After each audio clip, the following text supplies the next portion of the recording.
बाबा लोग उस समय भी संविधान चलाए थे, उस समय भी बाबा साहब की जो पुतले चलाए थे, तो उनको तो उस समय भी नहीं चाहिए था। उस समय भी वो मनुस्मृति लागू कराना चाहते थे, समझे बात।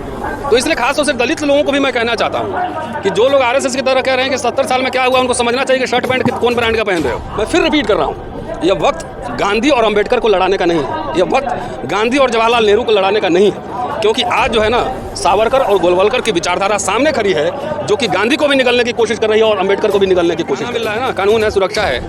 अगर सब कांग्रेस बीजेपी एक ही रहता, फिर बाबा साहब इस टीम में शामिल थे, कांग्रेस के रिकमेंडेशन पे कॉन्स्टिट्यूएंट असेंबली में गए थे, एक ही रहता, तो फिर संविधान क्यों लागू करते, सीधे मनुस्मृति लागू कर देते ना। जितने हमारे बहुत सारे नेता लोग घूम घूम के जो इंजेक्शन दे रहे हैं कि सब एक ही है, 70 साल में क्या हुआ, उनको एंटीडोट हम लोग दे रहे हैं कि 70 साल में यह हुआ, एरो का शर्ट पहन के हम घूम रहे हैं, ये हुआ है। 8 साल में जितना गड्ढा खोदा गया इस देश में, उतना पिछले 70 साल में नहीं खोदा गया था। बीजेपी के शासन से पहले नहीं खोदा गया था उतना गड्ढा। अभी तुम ऐसी गाली दोगे कांग्रेस को जैसे आरएसएस बीजेपी को दे रहे हो, तो इतना बड़ा मूर्ख समाज कौन हो सकता है।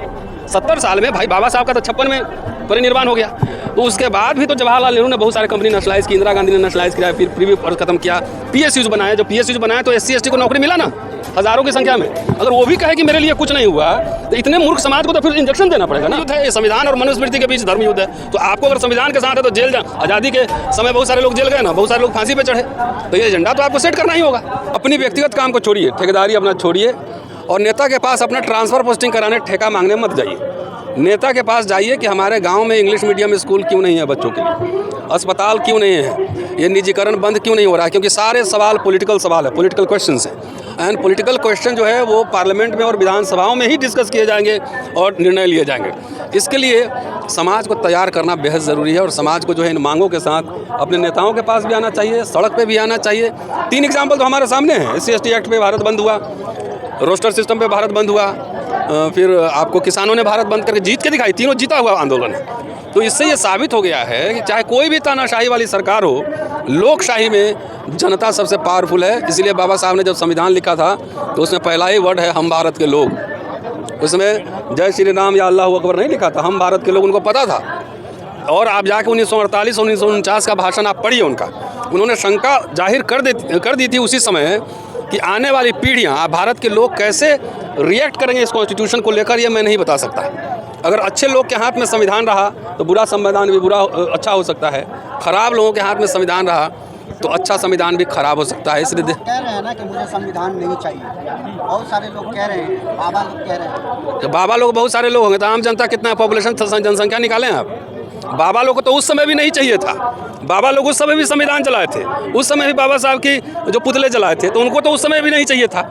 उस समय भी वो मनुस्मृति लागू कराना चाहते थे, समझे बात। तो इसलिए खास तौर से दलित लोगों को भी मैं कहना चाहता हूँ कि जो लोग आरएसएस की तरह कह रहे हैं कि 70 साल में क्या हुआ, उनको समझना चाहिए कि शर्ट पैंट कौन ब्रांड का पहन रहे हो। खाना मिल रहा है ना, कानून है, सुरक्षा है। अगर सब कांग्रेस बीजेपी एक ही रहता, फिर बाबा साहब इस टीम में शामिल थे, कांग्रेस के रिकमेंडेशन पे कॉन्स्टिट्यूएंट असेंबली में गए थे, एक ही रहता, तो फिर संविधान क्यों लागू करते, सीधे मनुस्मृति लागू कर देते ना। तो जितने हमारे बहुत सारे नेता लोग घूम घूम के जो इंजेक्शन दे रहे हैं कि सब एक ही है, 70 साल में क्या हुआ, उनको एंटीडोट हम लोग दे रहे हैं कि 70 साल में यह हुआ, एरो का शर्ट पहन के हम घूम रहे हैं, ये हुआ है। ये भी लग रहा है ना कि 70 साल में सिर्फ गड्ढा खोदा गया है। नहीं, गड्ढा तो अभी नहीं, बीजेपी अभी पूरे देश में घूमी है, आप नहीं घूमते हो, हम घूमते हैं। पिछले 8 साल में जितने गड्ढा खोदे गए हैं, दिल्ली में प्रगति मैदान से लेकर पार्लियामेंट से लेकर सब कुछ खोद खाद के बना दिया गया नया। तो 8 साल में जितना गड्ढा खोदा गया इस देश में, उतना पिछले 70 साल में नहीं खोदा गया था। बीजेपी के शासन से पहले नहीं खोदा गया था उतना गड्ढा। एक मिनट ठहरो, समझे। और गड्ढा क्यों खोदा जा रहा है? कंस्ट्रक्शन में सबसे ज़्यादा पैसा है। सर, जेएनयू में प्रोग्राम चल रहा है कि जो गर्भस्थ शिशु हैं उनको संस्कार दिए जा रहे हैं, डॉक्टर आ गए एम्स के उसमें। आप जो है, आपको लेना है तो आप लीजिए, मुझे तो नहीं लेना है। एम्स के डॉक्टर नहीं, जो भी अभी तो बड़े बड़े वाइस चांसलर लगे हुए हैं, कथावाचक बने हुए हैं। कल सरकार पलट जाएगी, वो एम्स के डॉक्टर नजर नहीं आएंगे आपको। ये तो सत्ता के बहुत सारे लोग गुलाम होते हैं ना, सत्ता से सवाल करना सबकी बस की बात नहीं है। मौजूदा सरकार जो जनगणना से पीछे हट गई है। अब तो मोदी जी कह रहे हैं कि पिछड़ी जाति के हैं, तो पिछड़ी जाति जब वोट देने जाते हैं उनको, तो उनको ये सवाल उठाना चाहिए कि जाति जनगणना कराओ मोदी जी। खाली जात समझ के वोट दोगे जात पर, तो ऐसी तुम्हारी हकमारी होगी।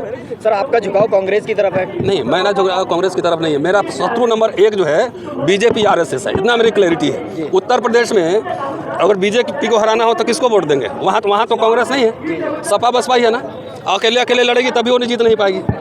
तो हम लोग तो ये चाहते हैं कि सपा बसपा फिर से मिले, और सिर्फ पार्टी और नेता ना मिले, लोग जनता और कार्यकर्ता भी मिले और एजेंडा सेटिंग करें। बिहार में कौन हरा सकता है? तेजस्वी यादव, नीतीश कुमार हरा सकते हैं। तो सिर्फ नेता ना मिले, उनके कार्यकर्ता, जब बिहार में वैसे मिल जाता है, मैं बिहार का ही हूँ, मुझे पता है इलेक्शन के 10 दिन पहले भी मिल जाता है, रातों रात मिल जाता है। तो जनता मिले और एजेंडा सेटिंग भी करे, चाहे सपा या बसपा से पूछे कि भाई ये सारे जो 8 साल में जो लूट पार मार हुई है, हमारी हकमारी हुई है, इसको आप बचाएंगे कैसे। इसलिए कांग्रेस जो लोग सोशल मीडिया देख के जो है ना, बहुत लोग को तुरंत इंजेक्शन लग जाता है। एक बात बताओ, इतिहास के छात्र होने के नाते मैं एक समीक्षा कर देता हूँ कि जिस 70 साल में दलित SC/ST को आरक्षण मिला, अर्जुन सिंह एजुकेशन में OBC मंडल कमीशन 2 लाए कि नहीं लाए, और तब भी तुम वैसी गाली दोगे कांग्रेस को जैसे RSS BJP को दे रहे हो, तो इतना बड़ा मूर्ख समाज कौन हो सकता है। 70 साल में भाई बाबा साहब का तो 56 में परिनिर्वाण हो गया, तो उसके बाद भी तो जवाहरलाल नेहरू ने बहुत सारे कंपनी नेशनलाइज की, इंदिरा गांधी ने नेशनलाइज किया, फिर प्रीवी पर खत्म किया, PSUs बनाए। जब PSUs बनाए तो SC/ST को नौकरी मिला ना, हज़ारों की संख्या में। अगर वो भी कहे कि मेरे लिए कुछ नहीं हुआ, तो इतने मूर्ख समाज को तो फिर इंजेक्शन देना पड़ेगा ना। नहीं, BJP अब सब आरक्षण खत्म कर दे रही है, तो फिर लंगोट में ले आएगी, कोट उट उतार देगी, टाई वाई उतार देगी, तो उसके बाद कहना कि ये मेरा दोस्त है। यही चाहता है समाज, पूरा SC/ST मिल भी जाए। हमें फोकस कर रहे हैं, कितने लोकसभा जितवा सकते हो बताओ मुझे?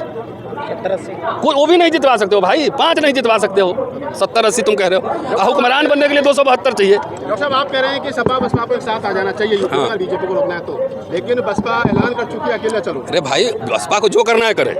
एक आम जनता होने के नाते हम समझ रहे हैं कि हमारी हकमारी जो है BJP कर रही है, हमें लूट रही है, हमें पीट रही है, जेल में भेज रही है, गिरफ्तार कर रही है, सब कर रही है। जो भी बोलने सोचने समझने वाले लोग हैं सबको तंग कर रही है, ठीक है।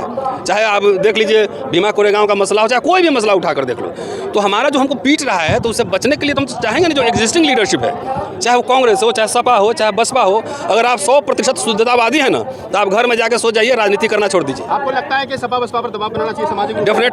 डेफिनेटली ये मैं घोषणा भी कर रहा हूँ यहाँ कि अब जो है इत्मीनान से कर लीजिए। देखिए, जेल उल जाने से कोई डर रहे होने के, जो लालू जी तो इतना दिन जेल में रहा, अभी भी उनके यहाँ छापेमारी या पूछताछ चल रही है, तो क्या हो गया?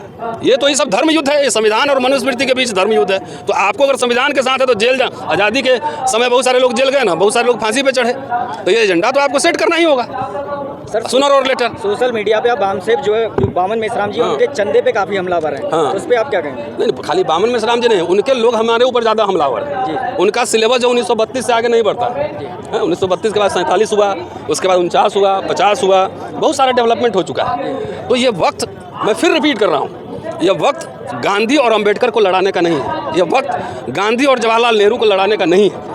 क्योंकि आज जो है ना, सावरकर और गोलवलकर की विचारधारा सामने खड़ी है, जो कि गांधी को भी निगलने की कोशिश कर रही है और अंबेडकर को भी निगलने की कोशिश कर रही है। तो आपके शत्रु अगर अभी कांग्रेस हैं और BJP नहीं है, तो इसका मतलब आपके DNA में प्रॉब्लम है, ये मेरे में प्रॉब्लम नहीं है। कांग्रेस से इतना लड़े बाबा साहब से ज़्यादा कोई कांग्रेस के खिलाफ लिखा होगा, बोला होगा कोई, लेकिन वो कांग्रेस मिनिस्ट्री में शामिल भी होते हैं।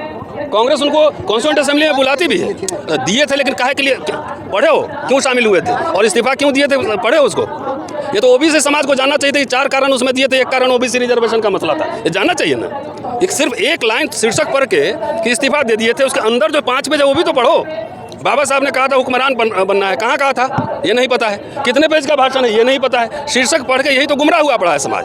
खाली टाइटल पढ़ता है, उसको गुदगुदी लगता है, अच्छा लगता है, ये हुक्मरान बनना है, कैसे बनोगे ये नहीं पता है। तो सर फ्यूचर क्या है बहुजन राजनीति का? अब ये तो नेता बता सकता है, हम नेता नहीं, तुम नेता बनेंगे ना।